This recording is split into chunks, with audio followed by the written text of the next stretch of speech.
Alright guys, what's going on? How's it going? Welcome to Real Classic Film Reviews and welcome to the part of the channel where we take a little bit of a look into all the home video releases that I've picked up in the month of January. So this is kind of my post-Christmas haul, probably including a few things that I picked up with Christmas money and things like that. But we're going to get right into it. I've stacked it all up here in literally no specific order, so it's not like I'm going to go through 4K and whatever in any particular order.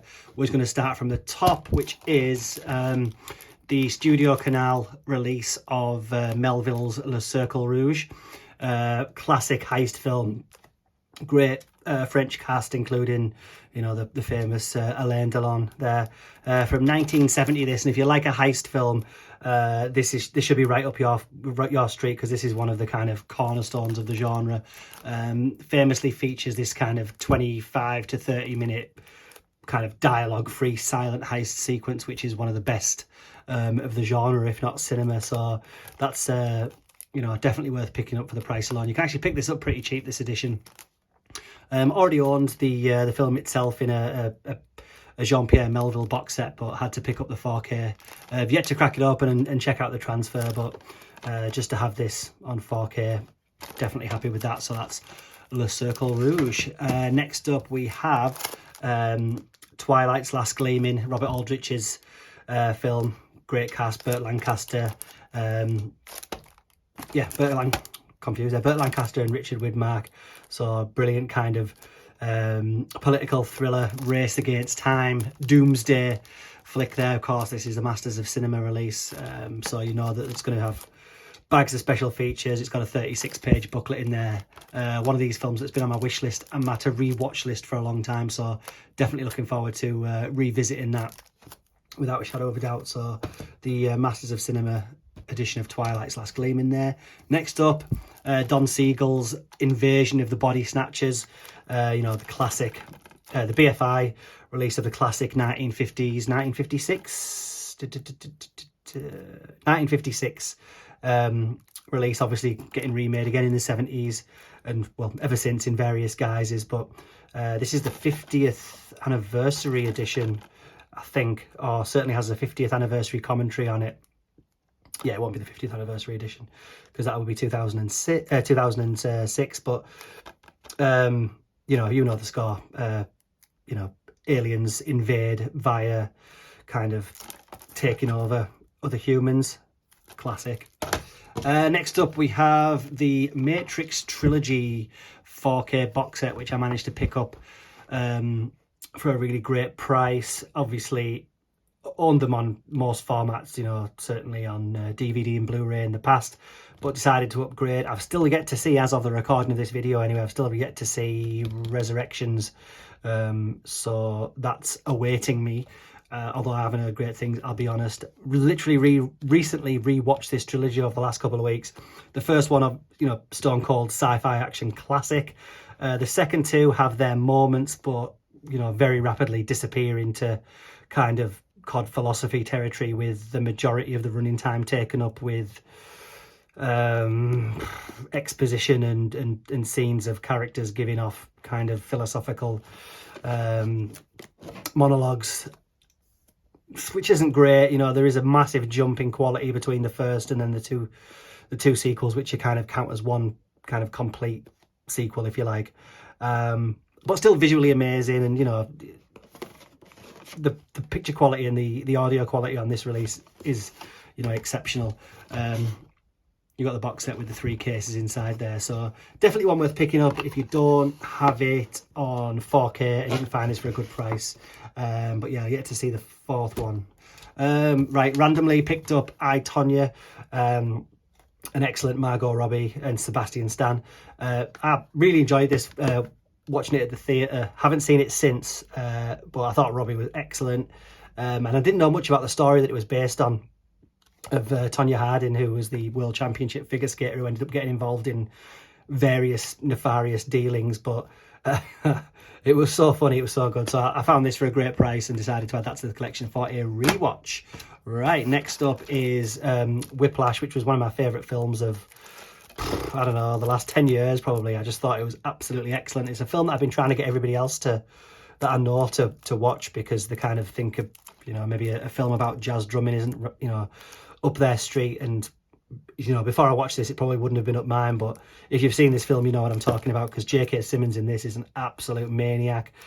Tailor, to be fair to him, does astonishing work, especially in the drumming sequences. But it's Simmons's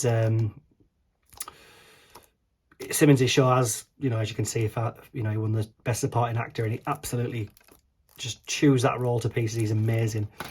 Whiplash. Next up, we've got 1995's manga adaptation and anime classic Ghost in the Shell, which I recently featured in an unboxing review. This is the 4K steelbook set that also contains art cards and a poster. Yeah, you know, a monolith of kind of modern animation and manga adaptations. But yeah, check that unboxing out. Still very much on the fence about the Scarlett Johansson remake, which I think has the occasional moment in it that's worth watching, but as a whole misses the mark of what this is by a big margin. But yeah, Ghost in the Shell. Next up is Tinker Tailor Soldier Spy, which is one of my favourite films of the last couple of decades, really. I think. I mean, I don't think this gets enough love. I think this is going to be a future classic. I mean, Gary Oldman's performance in this is just some. I mean, it's Gary Oldman, so of course it's something else. But the cast, you know, Colin Firth, Mark Strong, Tom Hardy, Benedict Cumberbatch, amongst many others, Kieran Hines, Toby Jones, John Hurt. I mean, just listen to that cast. 10th anniversary. It's amazing that it's been out for 10 years. Love this kind of new cover art here. So yeah, Tinker Tailor Soldier Spy. I mean, I've loved the book. I love the Alec Guinness adaptation. I'm a massive Alec Guinness fan, but this is a worthy successor to that and really worth checking out. So yeah, right, next up we've got Michael Winner's. Yes, Michael Winner's West 11. So I'm not sure where this stands on the Michael Winner filmography, if this was either his first film. Does it even say on here? I don't know, but it's an excellent slice of kind of British social realism, which I'm really getting into at the moment. I've been on a big kind of Basil Dearden, Dirk Bogarde marathon almost recently. And this is interesting because it was sold to me in a synopsis that I read on, I'm not sure if it was IMDb or not, but as being, you know, almost like a kind of crime thriller, which it's not really. There's a crime aspect running through it regarding an assassination plot and kind of shady, maybe not government characters, but certainly shady characters. But that's basically just the kind of spine to hang this kind of view of 60s or, you know, early 60s kind of Britain onto. You know, the kind of down and out of, you know, the down and outs of London almost, and the kind of, you know, how the youth and how, well, not the youth, but certainly the kind of young men struggle for work and struggle to fit in, and thus maybe kind of turn to a life of crime. But interesting cast in this. Alfred Lynch, who I didn't really know a great deal about. Diana Dawes, who I did. But yeah, an interesting footnote in the career of Michael Winner, who'd obviously go on to direct films like, well, Death Wish amongst many others, but would certainly go a bit crazier than this film would initially suggest. But definitely worth checking out, this West 11.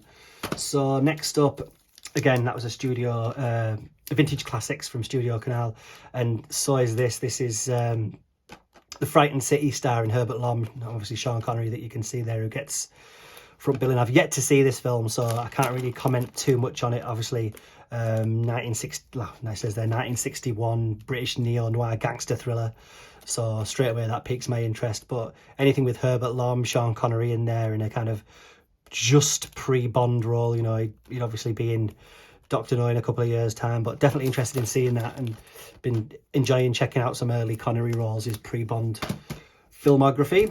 I mentioned being on a bit of a Dirk Bogarde marathon recently with films like The Victim and a couple of others that I've watched, but this is one that I've yet to see. So this is 1963's The Servant, starring Bogarde, directed by Joseph Losey. Again, yet to see it, so I can't really say a great deal about it, but you know, based on Harold Pinter's play, nominated for 5 BAFTAs.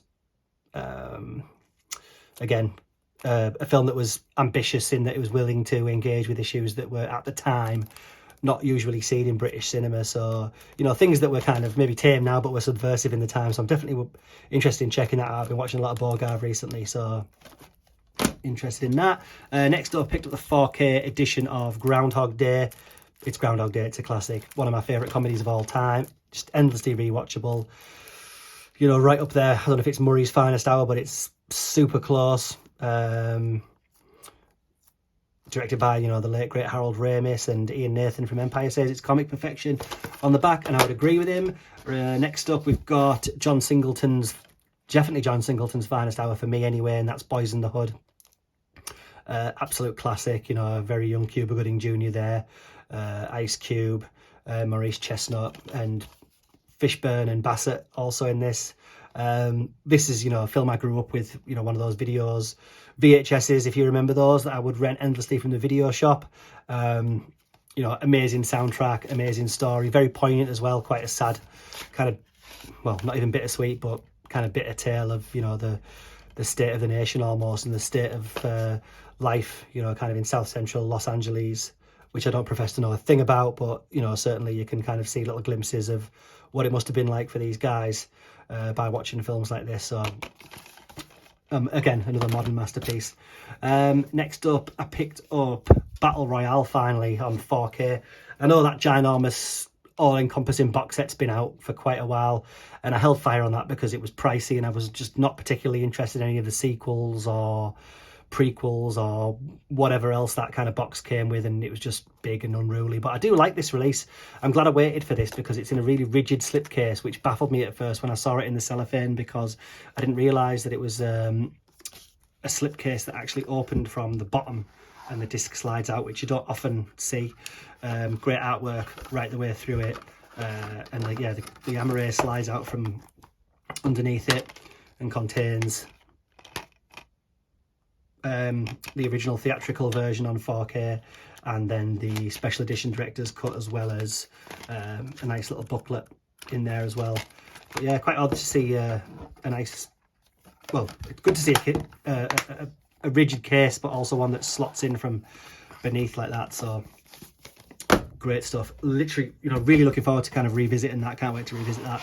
And then the final thing I picked up was a couple of DVDs, a few DVDs, and these are the Ealing Studios Rarities collection. I picked up volumes 1 through 3 initially because I was looking for this film here called Cage of Gold, which appears on volume 3. 1950s Cage of Gold. A young woman finds herself cruelly duped by the hero of her school days and tries to find happiness in the aftermath of betrayal. I was reading something about it. I can't remember who directs it. It doesn't say on there, but I was reading something about it on IMDb and it really piqued my interest. Tried to find it, couldn't for the life of me, and realised that it was tucked away on the Ealing Studios Rarities collection, volume 3, and therefore I picked up the first 3 editions. So I've not seen, I don't think, any of these films, but definitely interested in checking them out.